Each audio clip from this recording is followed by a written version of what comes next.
ഇന്ത്യയിലെ തദ്ദേശ സ്വയംഭരണ സ്ഥാപനങ്ങളിലെ പ്രവർത്തനങ്ങളെ സംബന്ധിച്ചുള്ള ഒരു നാഷണൽ ലെവൽ മോണിറ്ററിംഗ് സമിതി ഉണ്ട്. അതിനു വേണ്ടിയിട്ട് സെൻറ്റർ ഫോർ റൂറൽ മാനേജ്മെൻറ്റിൽ നിന്നുള്ള അംഗങ്ങൾ എത്തി വിവിധ സ്ഥലങ്ങളിൽ സന്ദർശനം നടത്തി അവിടുത്തെ പ്രവർത്തനങ്ങളെ സംബന്ധിച്ച കാര്യങ്ങൾ അറിയുന്നതിന് വേണ്ടിയാണ് എത്തിയത്. കർണാടകയിൽ സ്കൂള്, കോളേജ്, അംഗൻവാടികൾ മുതലായ സ്ഥലങ്ങളിലൊക്കെ പോകേണ്ടി വന്നു. ഇത് ഒരു അംഗൻവാടിയുടെ ചുറ്റുവട്ടത്തെ കാഴ്ചകളാണ്. ചെരുപ്പുകളൊക്കെ വളരെ കൃത്യമായി സൂക്ഷിച്ചിരിക്കുന്നു. അതുപോലെ അവയുടെ മുറികൾ, ശുചിമുറികളുടെ വൃത്തിയും മറ്റു കാര്യങ്ങളും, അതുപോലെ ക്ലാസ് റൂമുകൾ, കുട്ടികളുടെ യൂണിഫോം, ഇത്തരം കാര്യങ്ങളൊക്കെയും ശ്രദ്ധിച്ചാൽ വളരെയേറെ മാറ്റങ്ങൾ അവിടെ വന്നിരിക്കുന്നതായി കാണാം. 10 വർഷത്തിന് മുമ്പ് നടന്ന ഒരു കാര്യമാണിത്. പക്ഷേ 10 വർഷത്തിന് മുമ്പ് കർണാടക വളരെയേറെ മുമ്പിലെത്തിയിരിക്കുന്നു. ഒരു നഴ്സറിയുടെ മുമ്പിലെത്തിയിരിക്കുന്ന, അംഗൻവാടിയുടെ മുമ്പിലെത്തിയിരിക്കുന്ന കുട്ടികളാണ്. അധ്യാപകരുണ്ട്, സന്ദർശന ടീമിലെ അംഗങ്ങളുണ്ട്, അതുപോലെ തന്നെ ഗ്രാമപഞ്ചായത്ത് മെമ്പർമാർ, ബ്ലോക്ക് പഞ്ചായത്ത് മെമ്പർമാർ, അതുപോലെ ഉദ്യോഗസ്ഥർ, ഇവരെല്ലാവരും കൂടിയാണ് അവിടെ വന്നിരിക്കുന്നത്. മുൻകൂട്ടി അറിയിക്കാതെ പോയിരിക്കുന്ന ഈ സന്ദർശന വേളയിൽ ഇത്ര കൃത്യതയോടെയാണ് ആളുകൾ എത്തിയിരിക്കുന്നത് നോക്കാം. അതുപോലെ വെള്ള ടാങ്ക്, കുടിവെള്ള സംഭരണത്തിനുള്ള സൗകര്യമുണ്ട്. അതുപോലെ തന്നെ ക്ലാസ് മുറികളും മറ്റു കാര്യങ്ങളൊക്കെ വളരെ നല്ല രീതിയിൽ അലങ്കരിച്ചാണ് ഇരിക്കുന്നത്. കുട്ടികളുടെ കളിസ്ഥലമാണിത്. കുട്ടികൾക്ക് ഓടിക്കളിക്കാനുള്ള സൗകര്യവും മറ്റുമൊക്കെ ഉണ്ട്. മുതിർന്നവർക്ക് വൈകുന്നേരങ്ങളിൽ ഇവിടെ ഇരുന്ന് മറ്റ് കാര്യങ്ങൾ, അവരുടേതായിട്ടുള്ള മത്സരങ്ങൾ നടത്താം. ഇത് അംഗൻവാടിയിലെ ഒരു അവർ ഭക്ഷണം തയ്യാറാക്കുന്നു. യൂണിഫോമുണ്ട്. ഇത് ഒരു LP സ്കൂൾ തൊട്ടടുത്തുള്ളതാണ്. വളരെയേറെ മനോഹരമാണ് ഈ കാര്യങ്ങളൊക്കെ. അതുപോലെ തന്നെ പഞ്ചായത്തിന് കിട്ടിയിരിക്കുന്ന ഫണ്ട് ഉപയോഗിച്ച് പുതിയ പുതിയ കെട്ടിടങ്ങൾ അവർ നിർമ്മിക്കുന്നുണ്ട്. അതിനുള്ള അനുവാദം അവർ കൊടുത്തിട്ടുണ്ട്. അതുപോലെ തന്നെ പഴയ കെട്ടിടങ്ങൾ ബലപ്പെടുത്തുന്നുണ്ട്. കുടിവെള്ള സൗകര്യങ്ങൾ, മറ്റു കാര്യങ്ങളൊക്കെ ഉണ്ട്. വളരെ പഴയൊരു UP സ്കൂളാണ്. അവിടെ നല്ല രീതിയിലാണ് ഈ പ്രവർത്തനങ്ങൾ നടക്കുന്നത്. ക്ലാസ് മുറികളുടെ നിർമ്മാണവും മറ്റു കാര്യങ്ങളുമൊക്കെ അവിടെ ഭംഗിയായി നടക്കുന്നു. ഇതിലൊരു ലാബ് സൗകര്യമാണ്. അവിടെ പുതിയതായിട്ട് കെട്ടിടം പണിയുന്നു. അതിന് ബ്ലോക്ക് പഞ്ചായത്താണ് അതിന് ഫണ്ട് കൊടുത്തിരിക്കുന്നത്. ഇതാ പഴയ കെട്ടിടം, അതിന്നും തനിമയോടെ നിലനിർത്തുന്നുണ്ട്. പുതിയ കെട്ടിടങ്ങൾ എത്രയൊക്കെ വന്നാലും പഴയ കെട്ടിടങ്ങളെ അവർ സംരക്ഷിച്ചു പോരുന്നു. ഇതാ കുട്ടികളുടെ സഹകരണത്തോടെ ആ സ്കൂളിന് ചുറ്റും നിർമ്മിച്ചിരിക്കുന്ന ഒരു മാവിൻ തോട്ടമാണ്. കുട്ടികളാണ് ഇതിൻ്റെ നിർമ്മാണ ചുമതല ഏറ്റെടുത്തിരിക്കുന്നത്. അവരാണിത് ചെയ്യുന്നത്. ഇതാ മഴവെള്ള സംഭരണി, കുടിവെള്ളം ഉപയോഗിക്കാനും പാത്രം കഴുകാനും ഒക്കെ ഉപയോഗിക്കുന്നു. സ്കൂളിൻ്റെ മുൻവശത്ത് മാത്രമേ പിന്നാമ്പുറത്തും ചെടികൾ വെച്ച് പിടിപ്പിക്കുന്നുണ്ട്. അതുപോലെ തന്നെ ഓരോ ക്ലാസ്സിനും, അതായത് 5ാം ക്ലാസ്, 6ാം ക്ലാസ്, 7ാം ക്ലാസ് കുട്ടികൾ അവർക്ക് വേണ്ടിയിട്ടുള്ള കളിസ്ഥലങ്ങളോട് ചേർന്ന് ചെറിയ പച്ചത്തുരുത്തുകൾ വെച്ച് പിടിപ്പിച്ചിരിക്കുന്ന മാവൻ തോട്ടങ്ങളുണ്ട്, മറ്റ് പല വൃക്ഷങ്ങളുടെ തോട്ടങ്ങളുണ്ട്. അതുപോലെ മറ്റ് പല കാര്യങ്ങളും അവരവിടെ ചെയ്യുന്നുണ്ട്. കൃഷിയും അല്ലെങ്കിൽ ഇതുമായിട്ട് ബന്ധപ്പെട്ട പരിസ്ഥിതി ബോധവൽക്കരണ കാര്യങ്ങൾ നടക്കുന്നുണ്ട്. ഓരോ ക്ലാസ്സുകാരും അതിൽ വളരെയേറെ താല്പര്യം കാണിക്കുന്നു. 1ാം ക്ലാസ്സിലെത്തുന്ന കുട്ടികൾ 7ാം ക്ലാസ്സിലേക്ക് എത്തുമ്പോഴേക്കും അവരുടെ പേരിലുള്ള ഒരു പൂന്തോട്ടമോ അല്ലെങ്കിൽ കൃഷിത്തോട്ടമോ ഏതെങ്കിലും ഒന്നുണ്ടായിരിക്കും. അതിലവർ അതിൻ്റെ ആദായമെടുക്കുന്നു, അല്ലെങ്കിൽ അത് മറ്റു കാര്യങ്ങൾ ചെയ്യുന്നു ഒക്കെ അവരാണ്. ആ കുട്ടികൾക്ക് ഇതിലേറെ താല്പര്യം ഉണ്ടാകാനും ഇത് വഴിയൊരുക്കുന്നു. ഇത് കേന്ദ്ര ഗവൺമെൻറ് ഫണ്ട് ഉപയോഗിച്ചാണ് ഇത് ചെയ്യുന്നത്. ഇതിന് കൃഷി ഡിപ്പാർട്ട്മെൻറ്റും മറ്റുള്ള ആളുകളും ഇതിന് സഹായിക്കുന്നുണ്ട്. അതുപോലെ തന്നെ പരിസ്ഥിതി സൗഹൃദമായുള്ള ക്ലാസ്സുകളും മറ്റുമൊക്കെ ഇവിടെ സംഘടിപ്പിക്കുന്നുണ്ട്. കുട്ടികൾക്ക് ഇതിൽ താല്പര്യമുണ്ട്. കുട്ടികൾ ഏറെ സന്തോഷത്തോടെയാണ് സ്വീകരിച്ചിരിക്കുന്നത്. കൃഷിയിലുള്ള താല്പര്യവും മറ്റു കാര്യങ്ങളുമൊക്കെ വളർത്തുന്നതിനും പ്രകൃതിയും കുട്ടികളുമായിട്ടുള്ള ഒരു വലിയ ബന്ധം നിലനിർത്തുന്നതിനും ഇത്തരം കാര്യങ്ങൾ സഹായിക്കുന്നുവെന്ന് ഈ സ്കൂളിലെ ചുറ്റുപാടുകളും ഓരോരുത്തർ പ്രവർത്തകരും നമുക്ക് കാട്ടിത്തരുന്നു, അല്ലെങ്കിൽ തെളിയിക്കുന്നു. കർണാടക നമ്മൾ ഉദ്ദേശിക്കുന്ന വെള്ളമില്ലാത്ത ഈ സ്ഥലത്ത് ഇത്രയേറെ കാര്യങ്ങൾ എങ്ങനെ നടന്നുവെന്നാണ്. ഇതാ വെളിയിലേക്ക് ഇറങ്ങി വന്നു. പാർട്ടിയും മറ്റു കാര്യങ്ങളുമൊക്കെ അടുത്ത ഇലക്ഷന് വേണ്ടിയിട്ടുള്ള കൊട്ടിഘോഷങ്ങൾ നടക്കുകയാണ്. നല്ലൊരു വേനൽക്കാലമാണ്. കേരളത്തിലേക്ക് വിഷക്കണിയായിട്ട് വരാനുള്ള വെള്ളരി ഇവിടെ ചാക്കിൽ കെട്ടി വെച്ചിരിക്കുന്നു. കൃഷി അവരാണ് നടത്തുന്നതെന്ന് ഓർക്കുക. നമ്മുടെ സ്കൂളിൻ്റെ ഓഫീസ് മുറിയാണ്. അവിടെ ഇരുന്നവർ കാര്യങ്ങൾ പറഞ്ഞു തരുന്നു. അതിനുശേഷം ഞങ്ങൾ നേരെ ഗ്രാമപഞ്ചായത്തിലേക്ക് പോയി. ആ ഗ്രാമപഞ്ചായത്തിൽ നടക്കുന്ന ഓരോ പ്രവർത്തനങ്ങളും അവർ വിശദീകരിച്ച് തരുന്നുണ്ട്. ഗ്രാമപഞ്ചായത്ത് മെമ്പർമാരുണ്ട്, ബ്ലോക്ക് മെമ്പർമാരുണ്ട്, എക്സിക്യൂട്ടീവ് ഓഫീസർ അല്ലെങ്കിൽ നമ്മുടെ പഞ്ചായത്ത് ഓഫീസറുണ്ട്, സെക്രട്ടറി ഉണ്ട്, പഞ്ചായത്ത് മെമ്പർ, അതുപോലെ മെമ്പർമാർ, അതുപോലെ തന്നെ അംഗൻവാടി ICD സൂപ്പർവൈസർ പോലുള്ള എല്ലാ ആളുകളും ഞങ്ങളോട് സഹകരിച്ചു. അവരുടെ പ്രോജക്റ്റുകളും മറ്റു കാര്യങ്ങളൊക്കെ വിശദീകരിച്ച് തരാനും ഒക്കെ ഇടയായി. അതുകൊണ്ട് തന്നെ ഇവരുടെ കാര്യങ്ങൾ മനസ്സിലാക്കുന്നതിനേറെ ഞങ്ങൾക്ക് താല്പര്യമുണ്ടാകുകയും അവരോട് കാര്യങ്ങൾ ചോദിച്ച് മനസ്സിലാക്കാൻ കൂടുതൽ സമയം എടുക്കുകയും ചെയ്തു. പുതിയ കെട്ടിടത്തിൻ്റെ നിർമ്മാണമാണ്. പഞ്ചായത്ത് ഓഫീസിൻ്റെ 2ാമത്തെ നിലയിൽ അവർ കോൺഫറൻസ് ഹാളും മറ്റുള്ളവയൊക്കെ ഒരുക്കുന്നു. താഴത്തെ നിലയിൽ നോക്കുക, ഇതൊരു റേഷൻ ഷോപ്പാക്കാണ്.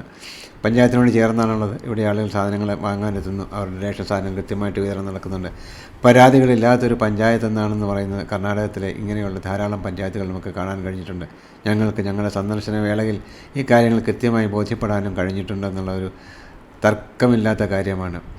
നല്ല വേനൽക്കാലമാണ്, മാവുകളൊക്കെ പൂത്തിരിക്കുന്നു. ധാരാളം മാങ്ങകളുണ്ടാകുന്ന സ്ഥലമാണല്ലോ അത്.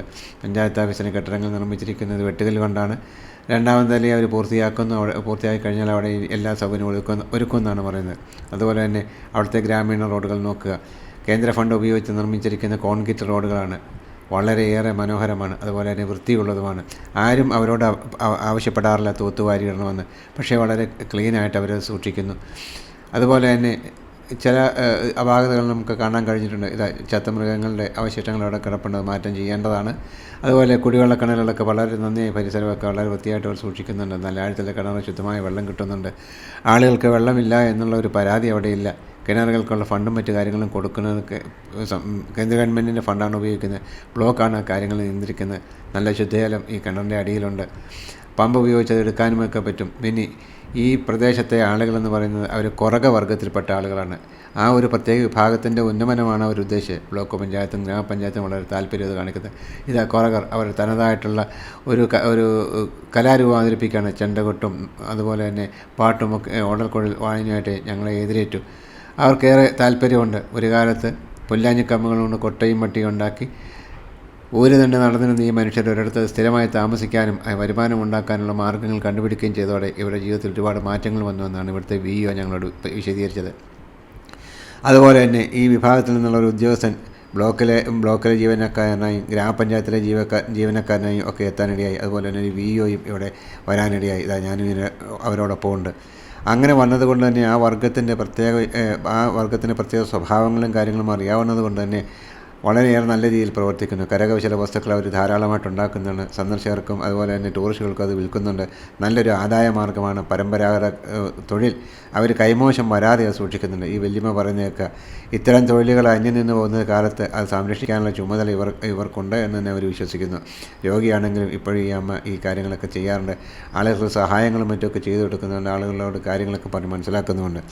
അവരുടെ വീടുകളൊക്കെ പണ്ട് അവർ ഊരുതണ്ട് നടന്നിരുന്നവരാണെങ്കിൽ ഇന്ന് അവർക്ക് സ്വന്തമായി വീടുകളുണ്ട്. അതുപോലെ തന്നെ അവർക്ക് ഭജന മഠങ്ങളുണ്ട്, അവിടെ അവർ ഒത്തുകൂടാറുണ്ട്. അതുപോലെ തന്നെ അവരുടെ കുട്ടികളെ സ്കൂളുകളിൽ പഠിപ്പിക്കാനുള്ള സൗകര്യങ്ങളുണ്ട്. അതുപോലെ തന്നെ അവരിപ്പം മറ്റു ഊരുകളിലേക്ക് അവർ പോകാറില്ല. അഥവാ പോയാൽ തന്നെ അവർ തിരിച്ച് അവരുടെ വീടുകളിലേക്ക് എത്തുന്നു. പണ്ടൊരു കാലത്ത് ഇങ്ങനെ യാതൊരു സ്ഥലവും പ്രത്യേകമായിട്ടില്ലാതെ നടന്നിരുന്നുവെങ്കിൽ ഇന്ന് ആ കാലം മാറിയിരിക്കുന്നു. അവരെ സ്ഥിരമായി ഒരിടത്ത് പാർപ്പിക്കാൻ ഉതകുന്ന തരത്തിലുള്ള പദ്ധതികൾ ഗവൺമെൻറ് വിഭാവനം ചെയ്തിരിക്കുന്നു. ഈ അമ്മ പറയുന്നത് കേൾക്കുക. പണ്ടത്തെ കാലത്ത് ഞങ്ങൾ പല സ്ഥലത്തൂടെ നടന്നിട്ടുണ്ടാവാം, പക്ഷേ ഇന്ന് അങ്ങനെയല്ല. ഇന്ന് കുട്ടികളെ നോക്കാനും അവരെ പഠിപ്പിക്കാനും അവരുടെ മറ്റു കാര്യങ്ങൾ നോക്കാനും എല്ലാം അവർക്ക് പ്രാപ്തരായിരിക്കുന്നു. അതുപോലെ മുൻകാലത്തെ അനുഭവങ്ങൾ ഈ വല്യമ്മയിൽ നിന്ന് അവർ മനസ്സിലാക്കിയിട്ടുണ്ട്. അതുപോലെ തൊഴിലുകളും മറ്റു കാര്യങ്ങളും അവർ പഠിച്ചിട്ടുണ്ട്. ഇത് കണ്ടോ, ഒരു സമ്മാനം കൊടുക്കുന്നതാണ്. പണ്ട് ഒരു കാലത്ത് അവർ ചെയ്തിരുന്ന നെയ്ത്താണ്. ആ നെയ്ത് ഉണ്ടാക്കിയ ഒരു സാധനം പഞ്ചായത്ത് പ്രസിഡൻറ്റിൻ്റെ കയ്യിലേക്ക് കൊടുക്കുന്നു. ഇപ്പോൾ ഇവരൊരു കുടുംബമായി താമസിക്കാൻ പഠിച്ചിരിക്കുന്നു. അവരുടെ കാര്യങ്ങൾ നോക്കാൻ അവർക്കറിയാം. അല്പാൽപ്പം കൃഷിയും അതുപോലെ തന്നെ കൈത്തൊഴിലുകളും അവർക്ക് വശമാണ്. അവരുടെ കുട്ടികൾ നല്ല നിലയിൽ പഠിക്കുന്നുണ്ട്. നല്ല വീടുകൾ അവരുണ്ടാക്കുന്നുണ്ട്. എല്ലാം ഗവൺമെൻറ്റിൻ്റെ ഒരു സഹായമാണ്. കേന്ദ്ര ഗവൺമെൻറ്റിൻ്റെ ഫണ്ടാണ് അവർ ഉപയോഗിക്കുന്നത്. ആ ഫണ്ടുകളെ കൃത്യമായിട്ട് ആളുകളിലേക്ക് എത്തിക്കുന്നതിന് വേണ്ടിയിട്ട് വിഇഒയും അതുപോലെ മറ്റു ഉദ്യോഗസ്ഥരും ശ്രമിക്കാറുണ്ട്. അതുപോലെ അത് ഉപയോഗിച്ച് നല്ല കാര്യങ്ങൾ ചെയ്യുന്നതിന് അവരെ സഹായിക്കുന്നുണ്ട്. അവരുടെ കുട്ടികൾ നല്ല സ്കൂളുകളിൽ പഠിക്കുന്നു. ഇംഗ്ലീഷ് മീഡിയം സ്കൂളുകളിലാണ് പല കുട്ടികളും പഠിക്കുന്നത്. ഇത് അവർ സ്കൂളിൻ്റെ അവസ്ഥ നോക്കാം. ഇംഗ്ലീഷ് മീഡിയം സ്കൂളാണ്. വെളിച്ചൊരല്പം കുറവുണ്ട്, പക്ഷേ അവർക്ക് നല്ല യൂണിഫോമുണ്ട്, മറ്റു കാര്യങ്ങളുണ്ട്. ഇത് സർവ്വശിക്ഷാ അഭിയാൻ്റെ ഭാഗമായിട്ട് നിർമ്മിച്ചിരിക്കുന്ന സ്കൂൾ കെട്ടിടത്തിൻ്റെ ഭാഗം. അവിടെ അവർക്ക് വേണ്ട സൗകര്യങ്ങൾ ഒരുക്കിയിട്ടുണ്ട്. ലാബുകളും മറ്റു കാര്യങ്ങളൊക്കെ ഉണ്ട്. കുട്ടികൾക്ക് പഠിക്കാനുള്ള കാര്യങ്ങളൊക്കെ അവിടെ ചെയ്യുന്നുണ്ട്. അതുപോലെ തന്നെ വളരെയേറെ നല്ല നിലയിലുള്ള പഠനവും നടക്കുന്നുണ്ട്. ഇന്ന് ഊര് തണ്ടുന്ന ആളുകളെല്ലാവരും സ്ഥിരമായി ഒരിടത്ത് നിൽക്കുന്നവരാണ്. ശുദ്ധജല വിതരണത്തിലുള്ള മാർഗ്ഗങ്ങളും മറ്റു കാര്യങ്ങളൊക്കെ ഉണ്ട്. പ്ലാന്റ് ഉണ്ട്. ശുദ്ധ വെള്ളം അവിടെ കിട്ടുന്നുണ്ട്. മഴവെള്ളം ഒരല്പം പോലും കളയാതെ അത് ശുദ്ധീകരിച്ച് അവർ ഇന്നിപ്പം അത് കുടിവെള്ളമായി മാറ്റുന്നുണ്ട്. ക്ഷേത്രങ്ങളിലൊക്കെ പുതിയ രൂപം വന്നിരിക്കുന്നു. വളരെ നല്ല അവസ്ഥയിലാണ് അവയൊക്കെ. അത് മാത്രമല്ല, മറ്റുള്ളവരോട് കിടപിടിക്കാൻ തക്കവണ്ണം ആയിരിക്കുന്നു. അവരെക്കുറിച്ചുള്ള വാർത്തകളും മറ്റു കാര്യങ്ങളൊക്കെ പത്രമാധ്യമങ്ങളിൽ വരുന്നു. ലോകശ്രദ്ധയിൽ അവർ വന്നിട്ടുണ്ട്. ഇതൊക്കെയും ഉണ്ടായത് ഇവിടെയുള്ള മാറ്റങ്ങൾക്കൊക്കെയും കാരണം ഗവൺമെൻറ് ഉദ്യോഗസ്ഥരും അതുപോലെ തന്നെ മറ്റുള്ള ആളുകളുമാണ്. അതുപോലെ ഫണ്ട് വിനിയോഗിക്കുന്ന കാര്യത്തിലും അവ ചെലവഴിക്കുന്ന കാര്യത്തിലും ഒക്കെ ഒരുപാട് മുമ്പിലേക്ക് അവർ വന്നിരിക്കുന്നു. 10 കൊല്ലം മുമ്പ് അല്ലെങ്കിൽ 11 കൊല്ലം മുമ്പ് അവർ പൊതുധാരയിലേക്ക് എത്തുന്ന ഒരു സമൂഹമായി തീരുന്നതിനുള്ള പ്രധാന കാരണം ഈ കേന്ദ്ര ഗവൺമെൻറ് ഇത്തരം ഫണ്ടുകളാണ്. അത് മാത്രമല്ല, അവ കൃത്യമായ കാലയളവിൽ വേണ്ട വിധത്തിൽ ഉപയോഗിക്കാൻ കഴിഞ്ഞു എന്നുള്ളതാണ് അതിലെ ഏറ്റവും വലിയ നേട്ടം. ഈ നേട്ടങ്ങൾ ഉണ്ടാക്കി കൊടുക്കുന്നതിന് വേണ്ടിയിട്ട് VOമാർ അതുപോലെ മറ്റ് ഉദ്യോഗസ്ഥന്മാർ ഒക്കെ സജീവമായി പ്രവർത്തിച്ചു. അതുപോലെ തന്നെ പരിസരം മുഴുവൻ വൃത്തിയാക്കുന്നു. അവിടെ ഓപ്പൺ ഡിഫിക്കേഷനാണ്, മറ്റ് പ്രശ്നങ്ങളൊന്നുമില്ല. കുടിവെള്ളമുണ്ട്, കറണ്ടുണ്ട്, നല്ല വീടുകളുണ്ട്, നല്ല വിദ്യാഭ്യാസ സൗകര്യമുണ്ട്. അംഗൻവാടി മുതൽ മേലേക്കുള്ള എല്ലാ സ്കൂളുകളും വളരെ നല്ല രീതിയിൽ അവർ കാത്തു സൂക്ഷിക്കുന്നുണ്ട്. വളരെ ഭംഗിയായി ചിട്ടയായി കാര്യങ്ങൾ അവർ ചെയ്യുന്നു.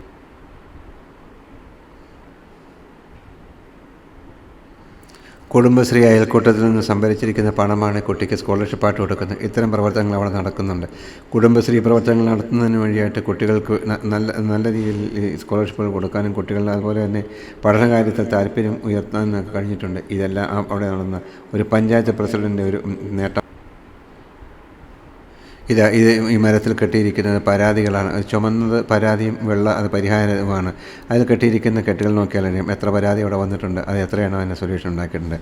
ദിവസവും ഇതുപോലുള്ള കാര്യങ്ങൾ അവിടെ ചെയ്യുന്നു എന്ന് പറഞ്ഞാൽ പുറത്തു നിന്ന് നോക്കുന്ന ഏതൊരാൾക്കും അവരെ സംബന്ധിച്ച് അവിടുത്തെ പഞ്ചായത്തിനെ സംബന്ധിച്ച് അവരുടെ പരാതികൾ മറ്റ് കാര്യങ്ങളെ സംബന്ധിച്ച് കാര്യങ്ങൾക്കൊരു എത്രമാത്രം വേഗതയിലാണ് തീരുമാനങ്ങൾ ഉണ്ടാക്കുന്നതെന്നറിയാം. ഹനുമാൻ ക്ഷേത്രവും മറ്റുമൊക്കെ അവരോട് വന്നിരിക്കുന്ന സരസ്വതി ക്ഷേത്രമുണ്ട്, എല്ലാ ക്ഷേത്രങ്ങളും ഉണ്ട്. ആ ഗ്രാമപഞ്ചായത്തിൻ്റെ അതിർത്തിയിൽ ഇവയെല്ലാം വന്നിരിക്കുന്നു. പഴയ അവരുടെ പുരാണ ക്ഷേത്രങ്ങളിൽ നിന്നൊക്കെ മാറി വളരെയേറെ പുരോഗതി അവിടെ വന്നിരിക്കുന്നു. നിർമ്മാണത്തിലും പ്രവർത്തനത്തിലും മറ്റ് കാര്യങ്ങളും സംസ്കാരത്തിലുമൊക്കെ ഒട്ടേറെ മാറ്റങ്ങൾ വന്നിരിക്കുന്നു. ഒരു പുഴയുടെ തീരത്ത് മീൻ പിടിക്കുന്ന ഈ മനുഷ്യനെ നോക്കുക. പണ്ട് കാലങ്ങൾ കട്ടമരങ്ങൾ മാത്രം ഉണ്ടായിരുന്നത് ഇന്ന് ബോട്ടുകളും മറ്റുമൊക്കെ വന്നിരിക്കുന്നു. നാടൻ വള്ളങ്ങളും മറ്റുമൊക്കെയായി മത്സ്യസമ്പത്ത് ധാരാളമുള്ള പുഴകളിൽ നിന്ന് മീൻ പിടിച്ച് ജീവിക്കുന്ന ആളുകളുമുണ്ട്. ഇന്ന് എത്രയൊക്കെയാണെങ്കിലും വേണ്ടില്ല, ആളുകളുടെ ഈ മാറ്റത്തിന് നമുക്ക് അടുത്തതിലേക്ക് പോകാം. Okay, thank you. ലൈക്ക് ചെയ്യുക, ഷെയർ ചെയ്യുക.